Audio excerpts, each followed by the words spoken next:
Maalin fitadha saa awwaaniin fitadhu fitadhee bar nagee deemu jirta. Tanaaf ta'e jira taniin fitadha. Tanaaf ta'e maaltu jira dee taniin lamata fitadha. Nagee ta'e hoomee qixaaxame harkee waan ati taa'u jirtuunis harkee tanuma harkuuf kutteemi. Awwa guyyaan sadeen kun odoo mana kana keessa teessee amata yaa'ina gooteerra hoyyaniin obsaa hoottu harkeetiin jira.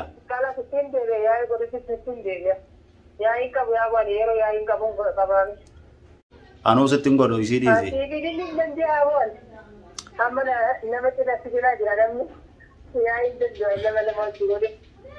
Ililleen si dubbachuu miijaanuus ilaaltee tasii dhumatteetii hoottu. Assalamu alaikum warahmatullahi wabarakatuh. Hordoftoota fi kabajamtoota keenya akkam nagaa fayyaa jirtanii. Baga jiraattan walumaanuu baga jiraannee ashama harka fuunee ilmaan Oromoo hundi keessanuu kan kiristaanaa kan muslimaa kan waaqeffataa baga naaf jiraattan anis niin jira. Walumaanuu baga jiraanne nagayni rabbii guddaa bakka isin jirtanitti isin bira jiraatuun isiniin jaa buleeyyan kiyya. Warri anaa fi Fatiyaa iddutti cinqamu jirtan yaadda'u jirtan hundi keessanuu ulfaadhaa galatooma hanga har'aatti miira keessaan bahanii waan takka jechuu jirtaniis galatooma ulfaadhaan isiniin ja'a. Keessattuu daawwattoota kiyya keessa nama hanga tokko ulfaadhaa kabajama waan isiniin jiru hin beeku. Nama naajee koomentii jalatti namaa wallolu jiru jira jalqabarraa kaasee hanqaarraatti eenyu jee maqaan dhahu ani koomentii illee deebiseen beeku namaan dirqameef koomentii deebisaa fi jiru jira galatoomii ulfaadhu maqaa keessarra dhahuun fadhu naaf jiraadhu galataatu siin mala kabajaatu siin mala ulfaadhu kabajamtuu namaa baganaaf jiraattee bagaan lammii teetee gaafaan koomentii ta'e argu yeroo baay'ee miira biraatu na dhaga'ama. Miira obbolummaa jechuun ulfaadhu kabajamtuu namaa. Kanuma wanni niin koomentiin jechaa tures waan biraatii miti. Saniinuu numa beeyta naaf ulfaadhu naaf galatoomi gamaa gamanatti yuutuuba nama baay'ee jalatti. Waan ati barreessaa jirtu harkaatiin jira.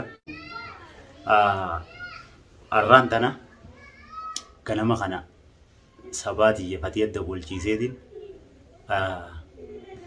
rabbi dhiifamaa naa godhu leedha mucayyooti kijibsiiseetiin ture. Baabaan kiyya nu biran bullee eega kalee qote hin dhufne jiiniin jeeni warri gammaduu ni jira amma baar rakkatee tana jaa warri juus ni jira. Alhamdulillah ani rakkoo biraan qabu rakkoon tiyya maali haadha mana kiyyaa kabajamtuun ilmaan isii keessa ala jiraachuutu naaf rakkoo malee waan biraa wallaahi rakkoo takka hin qabu. Normaali ilmaan kiyya nagayaan gammachuun jiraachuu jiranii rakkoon tiyya Fatiyaan ilmaan isii keessa ala jiraachuutu rakkoodha. Haati mana kiyyaa ala baatee warra rakkadelle kuni huma waan baar rakkatee wayii waata jaan hin qabdu. Maaliif jennaan waliin bareenna yaanni kiyya guutuu miti bakka isiin ala jirtutti murtaahaa miti jechuudha. Tanumaaf malee waan biraatiif miti. Warri kanaaf cinqamu jirtan daawwattoonni keenya guututti mana gali Fatiyaa rabbii jiyattanii warri kadhachuu jirtan ulfaadhaa kabajamaa galatoomaa jiraadhaan isiniin ja'a. Akkasitti sabaati yetti dawwaltee baabaan kiyya eega kalee nu biran dhufne manan bullee bakka inni buleen beeyne nuti qopha jirra hoottuu jetteen. Gama biraatiidhaan dirqamee abbaa isiitti illee bilbile itti himeetiin jira. Abbaan isiilleen itti dawwaleetiin jira. Mana kee keessa deebi'ii jeeniitiin jira. Itti himeetiin jira yoo warra isiin ilmaan mana sii keessatti ilmaan sii keessa galuu baatte deebisii naaf himiinaan jee. Itti dawwaluu baatee hin beeyne akkasitti ganama kana eega sabaati yakkas jetteen booda hogguta akka miskoola natti goote ani nagarree rafuttiin jira bilbila siitiin gubbatti arge jechuudha. Itti deebifnaan bilbilli cufaadha jaa ammallee itti deebiseetiin ilaala dhibu'amuun buu yoo bu'ee na jalaa kaafte yoo hija kaasuu baatte kasabaatiin fideettiin dawwala mana jirti sabaanii saniifuu waan isiin jettu yoo na jalaa kaafte akka carraa ta'e hanga dhumaatti nu walii ilaalaan isiniin ja'a warri Fatiyaa mana gali ilmaan kee keessa gali rabbii jettanii kadhachuu jirtan galatooma ulfaadha baga kadhattaniin isiniin ja'a ilmaan haadhumaan bareeda hangam fadhe abbaa yoo bira jiraates ilmaan haadhaan bareeda manni kunilleen isiin bareeda dhugaa rabbii dubbachuuf Fatiyaa yoo bilbila kiyya kaasuu baattee viidiyoo gartellee kunoo torbaaniif deemta nutis jiraachuu jirra atis jiraachuu jirta wanni aadaa nutti ta'uu jirtu Fatiyaan akkamii jirtiidha malee nuti ni jirra ijoolleen teetis fayya qabdi intalti ati jettus mana kee keessan dhufne dhufuufis hin deemtu fiduufis hin deemu dhaadannaa saasan bakkaan haa ga'u ta'ettees kunoo bakkaan hin geenye ni garta karaa ilmaan keenyaa kootu yoo akka carraan moo na jalaa kaaftee ho'i waan hin juun isinuma irratti hin jaani na jalaa kaasuu baannaan gaa waan godhuun qabu rabbi nageetti haa ta'uun jedha akkasii ittiin bilbilaa daawwattoota kiyya waan isin jettu gaan waliin eega bismillah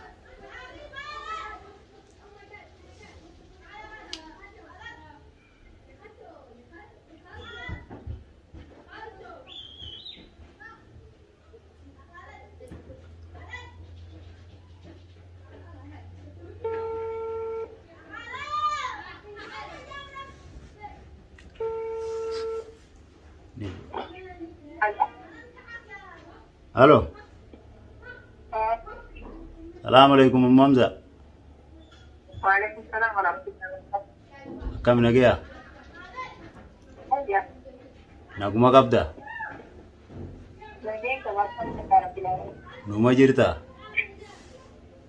Numa jirablah kembali. Baga jirate?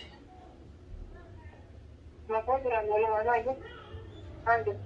Hai mali baga garaja batamu? Mali baga garaja bat? Maka mana garaja bate? Anu mah garaja bate? Isa jirta?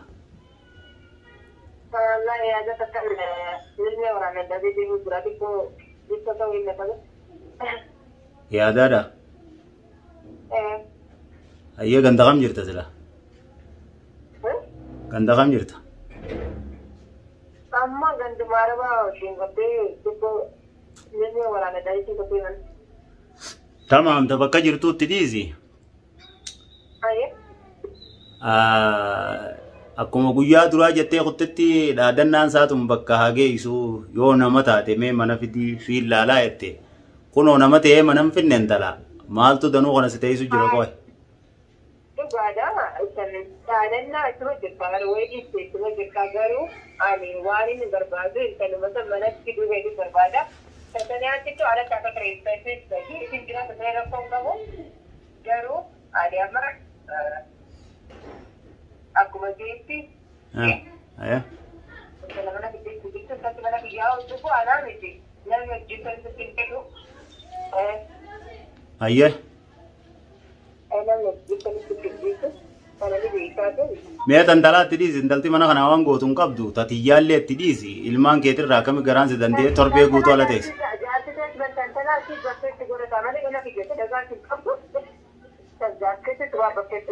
Naam sannaa bakkatti godha. Ayya. Wajji haasa'uu malee si yaadanii akka bira?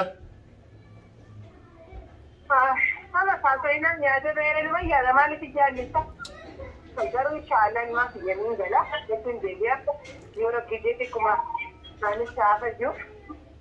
Haafayyuu yoo si dhukkube mana kee teessee fayyitaa kootu bakka jirtu natti himi dhufeensi fuudha. Anumaan dhufa sindararu jechuudha. Sindararu. Gaheetti anumaan deebi'a sifataafi. Wulii ijjitti deebitu kootu ganda harkaafi? Ganda harka jechuufi wulii ijjitti deebuu deemta? Ya, gandamu. Ya, guys, saya nama saya mana sih dia mesti kau boleh tahu juga deh. Dan mau kirim jadi apa? Karena dia sih. Ati kasuma jirtu fudhadhu malee Maaliin fitadha isaa waaniin fitadhee bar nagee deemu jirta. Tanaaf ta'e jira taniin fitadha. Tanaaf ta'e maaltu jira dee taniin lamata fitadha. Nagee ta'e hoomee qixaaxame harkee waan ati taa'u jirtuunis harkee tanuma harkuuf kutteemi. Awwa guyyaan sadeen kun odoo mana kana keessa teessee amata yaa'ii naggoote irra hoyyaniin obsaa hoottu harkeetiin jira. Yaa'ii qabu yaa waan yeroo yaa'ii qabuun qabaan yeroo yaa'ii godhuun qaba. Kana waan nama lamaan danda'an qabaan jira. Takkiti kana nama lamaan danda'an. Namni lama yaa'ii godhuun jiru hoottu anuu sittiin godhu isii dhiise. Sibiilli danda'a waan amma nama cidhatti jiraa jira namni yaa'ii danda'an nama lamaan si godhe. Ililleen si dubbachuu miijaanuus ilaaltee tasii dhumatteeti hoottu karaa ijoollee teeti mana keetii koo. Ilmaaf yeroo bakkeen muradde bakkeen hafuun qabu. Ilmaaf yeroo malee nama hin qabani. Inshaallah garuu ammas abbaaf yeesu dubbee gaa dubbii dubbee gogoteen na dubbisiiste. Maalli jeen dubaan abbaa keeti? Homaan jenne garuu akka hin jenne akka hin jenne sinayinee jira. Nurma kee deebinaan jee garuu ani abbaa keetaalee abbaa kee bira hin kutu nama hedduutu akka sanaanis jira inshaallah. Hin deebi'a bala kiyyatti rabbi. Abbaa kee ani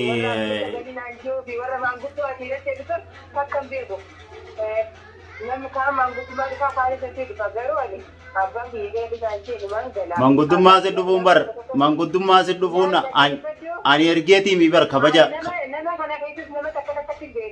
Nama kan sotti fatee adi'anu kan kahamtee adisni beeka garuu haagana ta'uu bayaani na bibbilee jahaatoine.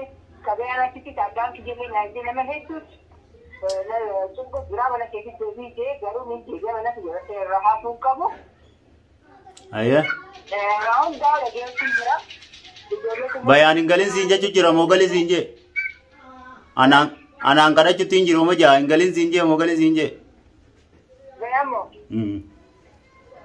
bayan di bayan na apa kami je Garu, ati waan da kaya ti waan da baga. Ijoollee tumu garte jirta. O khayri ta'e. Khayri dai bon ijoollee ti maaf hin tumaa miti. Ijoollee ti daalo, tuni ijoollee yati bara obbola yan ka'e ti maa tumta ijoollee. Ijoollee ta. Maa tumta fataa bakka jirtu isaanii biyya faatu dhabde isaan maaliif beekan. Ganda fi dalaganis jabeessanii dhufanii as ta'anii ba. Maa na jabeessan yoo jenna jabeessan sunii banii waa inni minaa yoo jee. Anniin beeka. Anniin beeka ganda isaan dalagan akkasi kaanii as taa'u jiranii bar.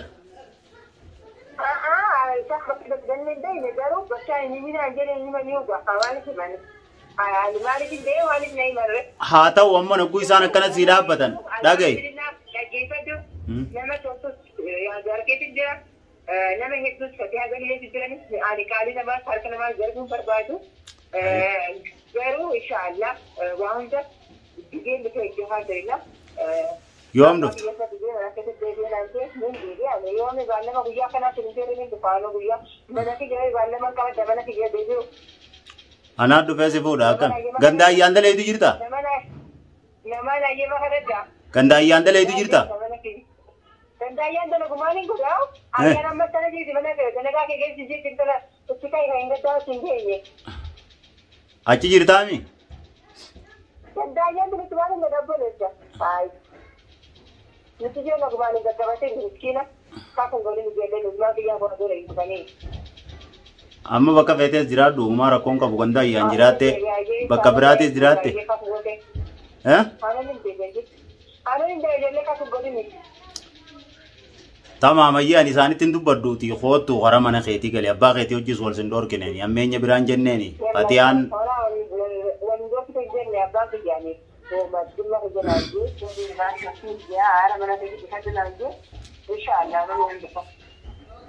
yoom dhuftaree amma guyyaa kanaan dhufan hin jeeqa.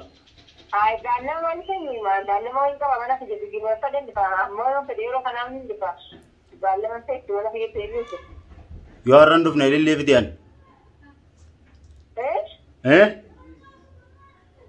Ini mana ada pressure mana sih? Satu sinan tak emang. Ini kita terima nebra di sini sih. Kotor mana berkat. Astagfirullah. Ini wah ini dulu dah. Berarti Azman. Ini mana kerja ini dulu tak lu punya. Anjama. anjamaan si godhu jira. An anjama dhagaye. Anjamaan si godhu jira. Tamam sittiin godhuti. Tamam ililliin mana keeti waan gootuun qabdu kottuu mana keeti gal ilmaan kee hin yaaddeessin.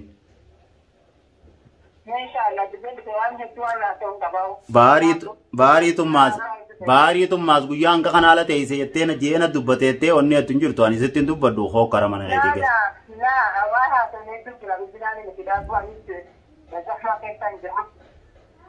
Ne dhufte jechuudha.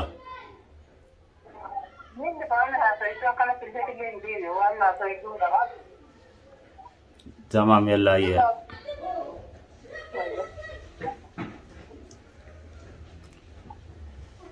Akkasii daawwattoota kiyya dubbiin ani michiyyoo tiyyaan jee daleeytee jirti. Rabbi garan galchini kunoo niin galeette abbaan siilleen itti dawwalee jira. An abbaa siillee ammee nyaatti hin dawwallee Fatiyaan aartee akka aartee sanitti ala baatee jirti itti dawwalii dubbisii uumaan jeeni. Niin dhufa jettee rabbi nagee anaa fiduu du'aayii godhaadha. Akkasii anillee lamadallee itti deebisee nu badhee yoo kan dhufuun siituun dhugaa taatu taate viidiyoo tana gadhiisa. Yoommoo kayisiin ifduuba deebitu taate viidiyoo tana gad hin dhiisu.